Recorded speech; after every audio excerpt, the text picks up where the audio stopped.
Dear students السلام علیکم. آج ہم کلاس 5 کے انگلش کا chapter number 5 the man who empowered the blind پڑھیں گے. دا man who empowered the blind, ایسے شخص کے بارے میں ہمیں پڑھنا ہے جس نے امپاور کیا اندھوں کو با اختیار بنایا، ان میں صلاحیت پیدا کی پڑھنے کی لکھنے کی. ٹھیک ہے، تو بچوں ہم اپنی آنکھوں سے ہر ایک چیز دیکھ سکتے ہیں، ہم پڑھ سکتے ہیں، لکھ سکتے ہیں. آپ لوگ سکول آتے ہو بیکاز آپ آنکھوں سے دیکھ سکتے ہو، تو راستے پہ چلتے چلتے آپ سکول تک پہنچ جاتے ہو.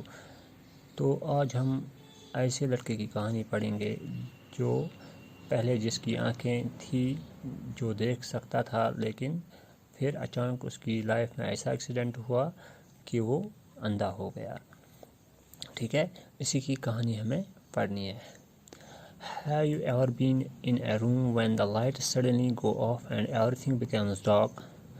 بچوں، کیا آپ کبھی اپنے روم میں گئے ہو اور اچانک سے وہاں پہ جو لائٹ تھی وہ چلی گئی اور پورا جو آپ کا روم ہے وہاں پہ اندھیرا چھا گیا. How lost you feel, but then the lights came back and all is well for you. تو جب آپ کے کمرے میں پورا اندھیرا چھا گیا لائٹ کے جانے سے، تو آپ کو کیسا فیل ہوا؟ کیا آپ کو کچھ دکھائی دیا؟ آپ کچھ کر پائے؟ نہیں نا. تو پورا آپ کو کمپلیٹ اپنا روم ڈارک دکھائی دیا، تو آپ کسی بھی چیز کی طرف نہیں دیکھ سکتے، کوئی چیز آپ کو دکھائی نہیں دی، تو آپ بہت پریشان ہو گئے ہوں گے، ہے نا. تو پھر جب اچانک سے لائٹ آتی ہے تو پھر سے آپ خوش ہو جاتے ہو، آپ اپنے روم میں کھیل سکتے ہو، پڑھ سکتے ہو، کوئی بھی کام کر سکتے ہو بیکاز اب لائٹ واپس آ گئی. Imagine someone for whom the lights never come back and his or her world is dark all the time. تو اب آپ کسی ایسے بچے کے بارے میں سوچ لو کہ جس کی لائٹ ایک بار چلی گئی پھر دوبارہ کبھی نہیں آئی، پھر اس کے لیے ہمیشہ اندھیرا ہی اندھیرا چھا گیا. These are the sightless people whose eyes cannot see. جی ہاں، ہم ان کی بات کر رہے ہیں جن کی آنکھیں دیکھ نہیں پا رہی ہے، مطلب جو اندھے ہوتے ہیں. Here is a story of one such person who empowered the blind to read and write. یہاں پہ ایک ایسی ہی کہانی دی گئی ہے، ایک ایسے شخص کی کہانی دی گئی ہے who empowered the blind، جس نے کیا کیا؟ جو بلائنڈ تھے، جو اندھے لوگ تھے، ان کو کیا کیا؟ پڑھنے اور لکھنے کی صلاحیت ان میں پیدا کی. ٹھیک ہے نا، ان کو اس لائق بنایا کہ وہ پڑھ اور لکھ سکے. ٹھیک ہے، یہاں پر اب ہم شروع کریں گے. Louis Braille was born in small village of Coupvray near Paris. تو لوئس بریلی یا لوئس بریل بھی ہم کہہ سکتے ہیں اس کو، یہ پیدا ہوا ہے ایک چھوٹے سے گاؤں میں جس کا نام کوپروے ہے. یہ کوپروے جو ہے یہ پیرس میں ہے. ٹھیک ہے، اور جو پیرس ہے یہ کہاں پہ ہے؟ فرانس میں ہے نا، فرانس ان 1809.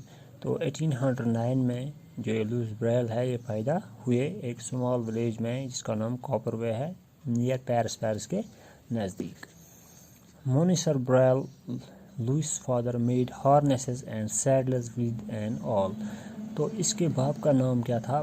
مونسر بریل. ٹھیک ہے، جو اس کا باپ تھا لوئس بریل کا، یہ کیا کام کر رہا تھا؟ یہ ہارنیسز بناتا تھا اور سیڈلز بناتا تھا ود این آل. ہارنیسز مطلب جو گھوڑا گاڑی ہوتی ہے، تو گھوڑے کو باندھنے کے لیے وہ چھوٹی چھوٹی رسیاں ہوتی ہیں جس سے وہ اس گاڑی کے ساتھ باندھا ہوا ہوتا ہے، ان کو ہم بولتے ہیں ہارنیسز. یہ لیدر کی بنی ہوئی ہوتی ہیں یہ رسیاں. ٹھیک ہے نا.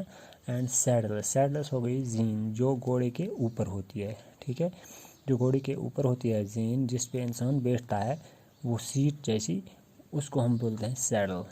تو یہی بناتا تھا یہ اس کا باپ. ود این آل ہوتا ہے ایک انسٹرومنٹ جو ایک سائڈ سے پوائنٹڈ ہوتا ہے، وہ شارپ ہوتا ہے.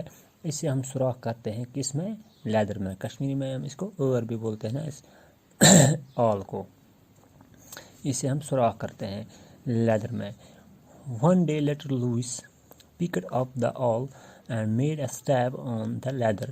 As he bent down, the awl suddenly flipped up and injured his eyes, leaving him blinded.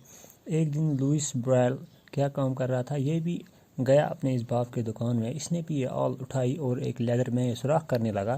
جو ہی اس نے لیدر میں یہ آل اٹھائی اور لیدر کو سوراخ کر رہا تھا، اس نے اوپر سے تھوڑا بینڈ کیا نیچے کی طرف، اور اچانک سے جو یہ آل تھی اس کو کیا ہوا، یہ اس کے ہاتھ سے الٹ گیا ایسے، تو اوپر سے اس نے بینڈ کیا تھا تو یہ آل سیدھی اس کی آنکھ میں چلی گئی۔ اس سے کیا ہوا، اس کی آنکھ جو ہے وہ کیا ہوئی، انجرڈ ہوئی، leaving him blind، جس سے یہ پھر اندھا ہو گیا۔ Now the 3-year-old Louis was in total darkness, never to see again۔ اب 3 سال کا یہ لوئس چھوٹا سا بچہ اب کیا ہوا، یہ اندھا بن گیا، اب یہ کبھی دیکھ نہیں سکتا۔ Those days the blind in the backward parts of the Europe and Asia were often trained to be beggars۔ تو ان دنوں میں کیا ہوتا تھا، جو یورپ اور ایشیا کے بیکورڈ ایریاز تھے وہاں پہ ان اندھوں کو کیا کیا جاتا تھا، ان کو ٹرین کیا جاتا تھا بیگنگ کے لیے، بھکاری بنا دیا جاتا تھا، ان کو بھیک منگوایا جاتا تھا ان سے، تو ان کو اسی ٹائپ کی ٹریننگ دی جاتی تھی ان کو۔ Poor Monsieur Brel could never forgive himself for the accident to his son and everybody tried to make his life easier for him۔ تو اس کا باپ اپنے آپ کو کبھی معاف نہیں کر پا رہا تھا، کیونکہ اس کو ہمیشہ اس کی یاد آتی تھی کہ اس کا بچہ جو ہے اس کی آنکھوں کی لائٹ چلی گئی، اس کی آنکھوں کی روشنی چلی گئی، اب وہ اندھا بن گیا۔ اس کو اس بات پر بہت افسوس تھا، تو ہر کوئی کوشش کر رہا تھا کہ لوئس بریل کی لائف کو ایزی بنائے، آسان بنائے، کیونکہ اب یہ دیکھ نہیں پا رہا تھا۔ The boy had a cane and soon learned to tap his way around the village۔ اب اس چھوٹے سے بچے کو کیا تھا، اس کو ایک کین مطلب لاٹھی ہو گئی، جو اندھے کے ہاتھ میں لاٹھی ہوتی ہے، نیچے سے اس لاٹھی کو تھوڑا سا وہ آئرن یا کچھ لگا ہوا ہوتا ہے، تو جب وہ چلتا ہے تو اس لاٹھی کی آواز ٹھیک ٹھیک ٹھیک سنائی دیتی ہے۔ تو اسی طرح اس بچے کو بھی اب لاٹھی دی گئی تھی۔ Soon he learned to tap his way۔ تو اس نے بھی اب سیکھ لیا تھا کہ روڈ پہ کیسے چلنا تھا اور اپنے گاؤں کے اراؤنڈ کیسے جانا ہے، کہاں جانا ہے، تو اس کے لیے اس لاٹھی کی مدد سے وہ جا رہا تھا۔ تو بچوں آج ہم یہاں تک پڑھیں گے، کل ہم اس سے آگے بڑھیں گے، ٹھیک ہے، اوکے بائے۔